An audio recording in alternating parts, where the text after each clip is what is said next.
আচ্ছা বন্ধুরা, তোমাদের একটা ইউজফুল ভিডিও নিয়ে এসে গেলাম। কেন ইউজফুল বললাম তোমাদেরকে বলছি। আচ্ছা দিদি ভাই, আমাদের যখন দেরি হয়ে যায়, হ্যাঁ প্রচণ্ড দেরি হয়ে যায়, বাজার টাজার থেকে আসার পর খুব দেরি হয়ে যায়, তো তুমি একটা চটপট মানে একটা মাছের রেসিপি করো, ঠিক আছে? রুই মাছের মতো মাছের একটা রেসিপি, খুব চটজলদি করে আর খুব দুর্দান্ত খেতে হয়।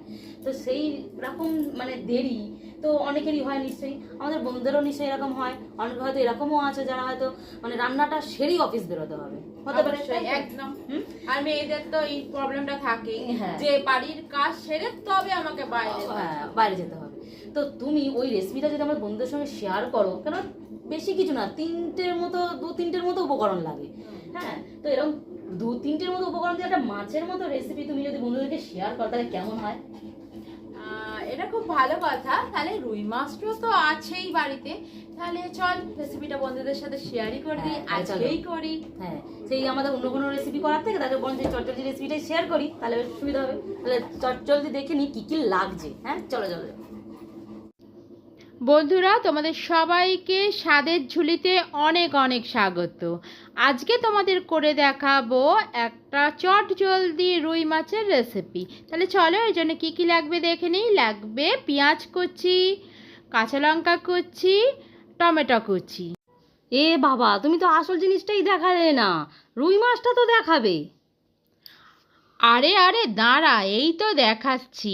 রুই মাছটাকে ভালো করে ধুয়ে নিয়ে নুন হলুদ দিয়ে ম্যারিনেট করে নিয়েছিলাম, তারপরে ভেজে নিয়েছি। আমার বন্ধুরা সবাই জানে কিভাবে রুই মাছ ভাজতে হয়।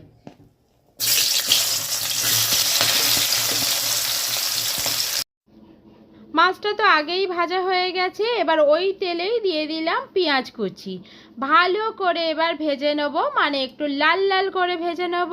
পেঁয়াজটা আমার ভাজা হয়ে গেছে, এবার দিয়ে দেব লঙ্কা কুচি।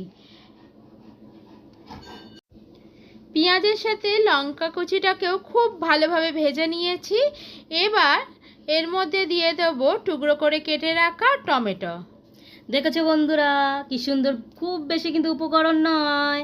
দেখেছো আমার দিদিভাই কিন্তু একদম কম উপকরণে কিন্তু তোমাদের রান্নাটা করে দেখাচ্ছে। আরে দাঁড়া দাঁড়া, বন্ধুদের বলে দিই, টমেটো কুচি দিলেই হবে না, ওর মধ্যে একটু নুন মেশাতে হবে যাতে টমেটোটা খুব ভালোভাবে গলে যায়। হ্যাঁ হ্যাঁ, এটা নিশ্চয়ই কয়েকটা ভিডিও দেখে নিশ্চয়ই বন্ধুরা জানে। যাই হোক, বলে দাও এবার কি দিলে? হলুদ তো? এবার দিলাম হলুদ গুঁড়ো। হলুদ গুঁড়ো দিয়ে খুব ভালোভাবে আমি মশলাটাকে কষিয়ে নেব। বন্ধুরা, তোমরা চাইলে কিন্তু এখানে লঙ্কার গুঁড়ো ব্যবহার করতে পারো, কিন্তু আমি যেহেতু লঙ্কার গুঁড়ো দিইনি, তার জন্য কাঁচা লঙ্কার পরিমাণটা একটু বেশিই দিয়েছিলাম। তোমরা অবশ্যই লঙ্কার গুঁড়ো ব্যবহার করতে পারো। এবার দেখো আমার সব মশলা কষানো হয়ে গেছে, দিয়ে দিলাম পরিমাণ মতো জল। আচ্ছা, রান্নাটা তার মানে এখানেই শেষ তো? তার মানে হ্যাঁ তো, কিন্তু আরও কিছু বাকি আছে। আচ্ছা বুঝলাম। আচ্ছা, মাছগুলো কখন দেবে বলো তো? দাঁড়া দাঁড়া, জলটা ফুটে যাক, আরও কিছু বাকি আছে বললাম তো, বলতেই দিলি না। এই যে নুন দেওয়াটা বাকি ছিল। ওহো, হ্যাঁ, নুন মিষ্টি তো দিতেই হবে না? হ্যাঁ, অবশ্যই অল্প একটু মিষ্টি দিতে হবে স্বাদের জন্য, আর পরিমাণ মতো নুন তো দিলামই। তাহলে দেখেছো বন্ধুরা, তোমাদের যেমন কথা তেমন কাজ, কিন্তু খুব অল্প উপকরণে কিন্তু রান্নাটা হয়ে যায়। হ্যাঁ, এর থেকে বেশি কিন্তু মশলাপাতি এর মধ্যে পড়বে না। শুধু আর অপেক্ষা ঝোলটা ফুটে গেলেই মাছটা ছাড়ার। বলতে বলতেই দেখো ঝোলটা ফুটে গেছে। এবার এই ফুটন্ত ঝোলে দিদিভাই টপ করে মাছগুলো কিরম ছেড়ে দেবে দেখো। যেই ছেড়ে দেবে ঝোলটা হয়ে যাবে, আমিও টপ করে খেয়ে নেবো। ওহো, আবার তুই শুরু হয়ে গেছিস। তোর খাওয়া দাওয়াটা একটু সাইডে রাখ, বন্ধুদেরকে রেসিপিটা দেখাতে দে আমায়। ঠিক আছে ঠিক আছে, তো বলো। রেসিপি আর খুব বাকি নেই, এই মাছ দিয়ে 5 মিনিটের মতো ফুটিয়ে নিলেই রেসিপি কিন্তু একদম কমপ্লিট। আমাদের মাছের ঝোল রেডি।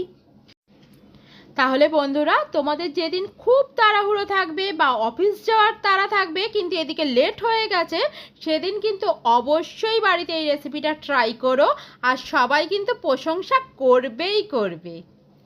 তাহলে রান্না করে আমাদেরকে কমেন্টে জানাবে যে কেমন লাগলো, আর একটা করে লাইক আর একটা করে শেয়ার করে দিও, আর চ্যানেলটাকে কিন্তু সাবস্ক্রাইব করতে একদম ভুলবে না। তাহলে আজকের মতো এখানেই ভিডিওটা শেষ করছি, দেখা হবে অন্য কোনো ভিডিওর সাথে। আর তোমরা যদি অন্য কোনো ভিডিও দেখতে চাও সেটাও আমাদের কমেন্ট করে জানাতে পারো। টাটা।